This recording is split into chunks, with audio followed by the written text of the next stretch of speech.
Hello, everybody, and welcome back to the Up the Guts podcast. Joining as always is your host, Trent D'Alton.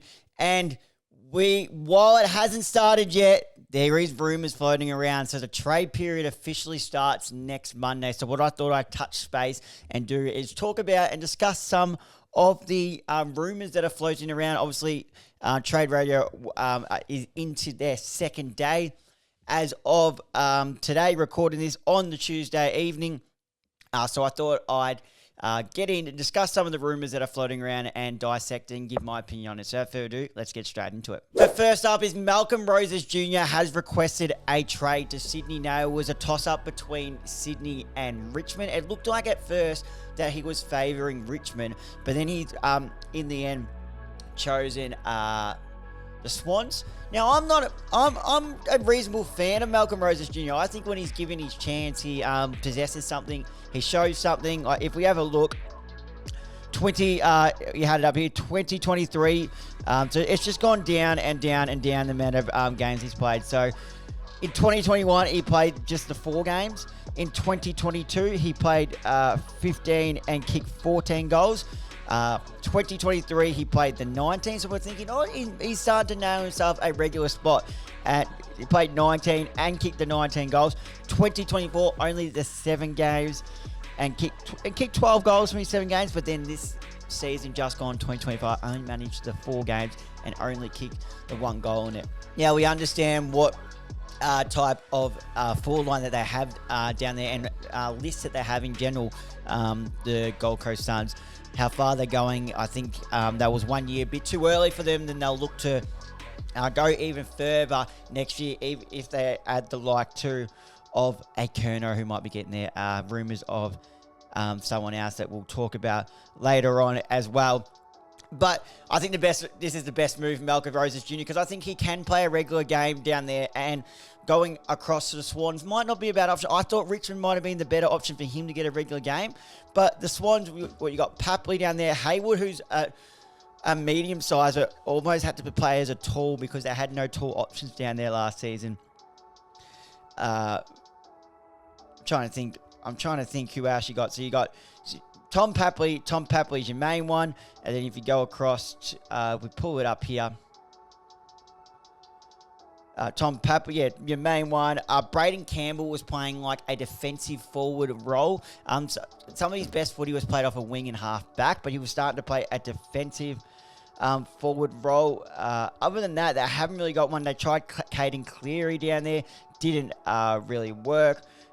When James Jordan is not playing midfield, he's playing forward. They had to use Isaac Heaney probably a bit more forward, which I think that's his best. I think 60-40 is the right matchup for Isaac Heaney playing forward. So I think Malcom Rosas Jr. does fit into that Swan side, but I reckon he would have favoured the Richmond side, but maybe he's going for more success because we saw once they got their full cattle back and Dean Cox had enough magnets to fiddle around with that they can still contend after finishing 10th on the ladder. So that is Malcom Rosas Jr. requested a trade to the Sydney Swans. Next rumour that we have is the Bulldogs have emerged as a potential home for Devon Robertson from the Brisbane Lions. Just really can't find a regular spot on there. There was rumours West Coast were very much interested in him last year. Then he signed on at the Brisbane Lions, but it still says West Coast are still interested, but he just can't find a regular spot in that Brisbane Lions team. If we have a look, because look at the midfielders that they have in their team. So we'll go for it. They've just won the premiership. He's got to try and beat McCluggage, Neal, both the Ashcross, Zach Bailey. Cam Rain is starting to run through there a little bit when they need a bit of impact on the ball, but Zach Bailey more. Sam Marshall might eventuate into a midfielder as well. He only managed the 4 games. So if we have a look, 2021, he got the 16 games there. 2023, also 16 games. But 2024, just the 2 games. And in 2025, just the 4 games. So I thought last year was the year Devon Robertson should have tried to get out and cashed in on that opportunity that the West Coast, I believe they're offering 4 years. But I am somewhat surprised that the Bulldogs have emerged as a potential favourite for him, because they've got Bontempelli down there while he's not getting any younger. Liberatore is not getting any younger. Treloar's injury problems. But Ed Richards, Riley Sanders, he's taken a little bit longer to develop than they would have liked, but he's another up-and-coming one. Just Riley Sanders is the main one that I can think of. But yeah, I was thinking, why are the Bulldogs going after another midfielder when they really should be going after a key defender? I didn't quite understand that. That's another one. Matty Kennedy, they've got on there. Oscar Baker plays off a wing. Sam Davison off a wing. Bailey Williams off a wing. So I just don't understand why they would be going for another fringe midfielder on the Brisbane Lions team. Now, I get it. Brisbane Lions are the premiers, so he might go to another club and star. We don't know that, but I thought West Coast to me makes sense. Western Bulldogs doesn't. Where they need to fix up is their key defensive stock. So, be interesting to see if Devon Robertson sticks to his contract and stays at the Brisbane Lions, or tries to go out there, which I thought he would have last year. Next up, we got... So first, here's the player that we're going to talk about earlier, Christian Petracca. Now, Petracca on Monday landed at the Adelaide airport and met with Adelaide. On Tuesday, Melbourne CEO Paul Guerra confirms Petracca's desire to leave the club. Now, while we all know that was a definite scenario, it's the first time we've heard Melbourne really come out and say it. Excuse me. Come out and say, yes, Petracca does want to leave the club. Now, he's also spoken to the Gold Coast Suns in Damien Hardwick. Now, my personal view is Petracca is a perfect fit for the Adelaide Crows. I don't see him as the Gold Coast Suns in that midfield. They've already got Rao, Anderson, Bailey Humphrey who runs through there, Took Miller who runs. Bailey Humphrey can run through there as an impact player like that. But his potential is the Christian Petracca level, that mid-forward impact type of player. Took Miller already goes through there. They've got that many star players that can run through there. So, but if we flip the coin over to the Adelaide Crows, the midfield depth is where the Adelaide Crows cost them in this year's final series. Obviously, finished on top of the ladder in 2025 in the home and away season. Bravo. But hey, we're not here to be minor premiers. The goal is to win the flag. And the fact is they were knocked out in straight sets after finishing on top of the ladder. And their midfield got monstered. Jordan Dawson is a really good player, but he's not your player who's going to get you 28 and kick 2. Jake Saligo is a nice player, but he's a bit too inconsistent. I get it, he's still only young. Isaac Rankin is the one that they really missed during that final series to really shape the needle. But you throw Christian Petracca in there, and now we're talking a different type of story. It means him, Rankin, Dawson. There's your 3 starting midfielders. Now, I saw someone put a starting 22 today, and they had Dawson, Petracca, Saligo, and Rankin on a half-forward line. I think Rankin has to spend as much time around the ball as he can and then push forward, play that centre-forward role. Like, it's a cliche, but like the Dustin Martin role. Someone else can cover his man. But then the argument could be, is that what Petracca has to do as well? Like, that's the only other argument. Are they too similar to play on the ball at the same time? Or can you not have too many of them? So, where Petracca... It's 100% now that Petracca will be leaving the club. It's just a matter of fact where he gets to. Do not write Hawthorn out as making a late charge as well. If that Zach Merritt doesn't go through for them, Hawthorn could easily make a late charge. Speaking to a Hawthorn fan today, he's hoping for that too. So do not write them out. But at the moment, Adelaide definitely in the box seat. With him, he's tripped down to Adelaide down there. And it was interesting enough, his player manager is Eddie Betts' wife. Eddie Betts had a falling out with the Adelaide Crows and went back to Carlton after difficult circumstances.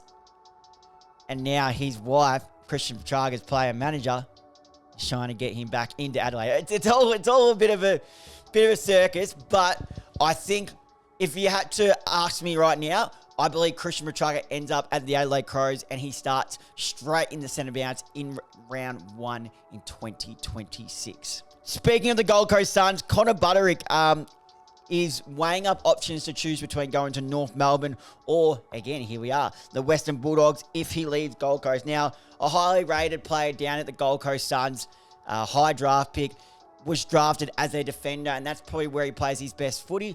Couldn't break into that best side as a defender in the Gold Coast Suns, especially when you got the likes, you got Will Power, John Noble, Daniel Rioli, Mac Andrew, Joel Jeffrey made leaps and bounds, and Sam Collins as a key post down there. But towards the back half of the year, he also made his name as a defensive forward, and that got him a spot in the side later in the year. So props to him for being able to adapt to a new role and get into the side in crucial times too late in the season when they were really pushing for those finals.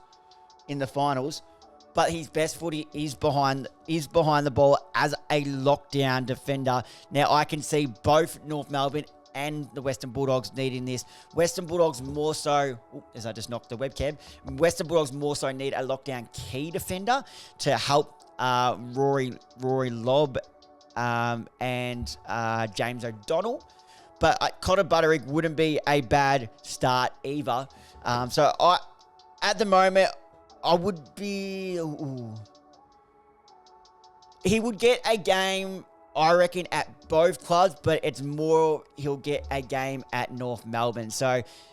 But it is saying if he he's more than happy to stay at Gold Coast Suns, and Gold Coast Suns are more than happy to welcome him back.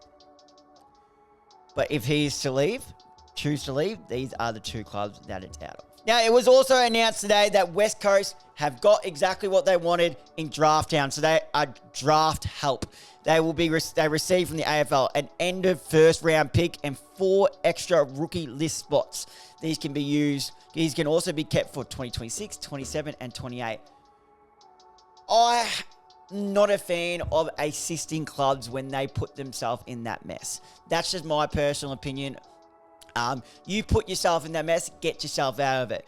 But then if you flip the coin on the other side of it, geez, it is a shit show down there, and we don't see them improving anytime soon. They've got no, other than Harley Reid, who is it through that midfield? Who? I know Liam Baker just won a BNF. He's a good player. There's no Harley Reid. So they need to sort this out, because they got, at the end of the day, they got greedy after 2018 premiership and tried to go again, and now it's put them in this hole. Now they're crying out for help, and the AFL is just dishing it out to them. Make them get themselves out of it, I say. You dug your own hole, you dig yourself back out. That is just my that is my personal opinion, but let me know what you guys think. But that's just an interesting one there. And to round it out, Cal Wilkie has said he will be staying. Was hot property for the Western Bulldogs. I mentioned they needed a key defender to help James O'Donnell and Rory Lobb down there. There was thoughts that he wasn't getting enough love, Cal Wilkie, at St Kilda money-wise, even though they upped his contract cost. And Western Bulldogs just came and said, hey, we can offer you this much, over $1 million a season. Can't remember exactly what the figure was, but it was 7 figures.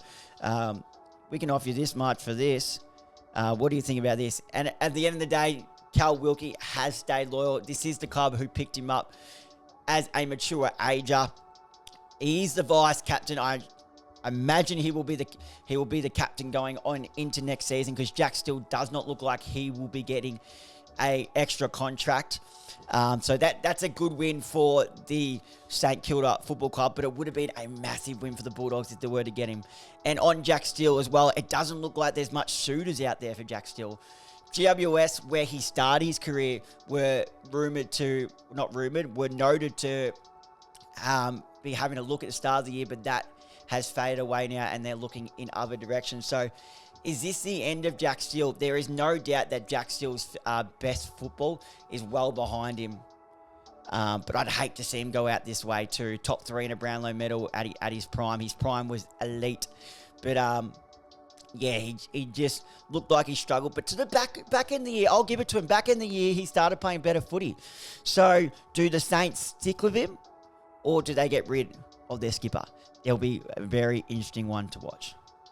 Well, there you have it, guys. There is most of the news and rumours floating around so far. Obviously, trade period does not officially kick off till next Monday. So this is just all the news and rumours I thought I'd touch base and touch on as much as I can. I hope I've done well in analysing it and giving you as much information as you can, as well as giving my own thoughts. I'm, as you can imagine, not a big fan of the West Coast package deal. But hey, the AFL has budgeted now, as they always do. They go all soft and go, here you go, I'll help you out. But that's the story for another day. Thank you guys for watching. If you're watching this on YouTube, make sure to leave a like and comment on this video. Hit that subscribe button, turn the notification bell on so you're notified whenever we upload. If you're listening to this via Spotify or Apple Podcasts, make sure to leave a like and comment on this video. Hit that follow button, turn the notification bell on so you're notified whenever we upload. Share this off to a mate who you think might also enjoy this. And please, guys, remember, if you did enjoy this show, please leave a 5-star rating, as that does help push the show out there to new listeners. Thank you guys for watching along. Until next time, I'll see you guys then.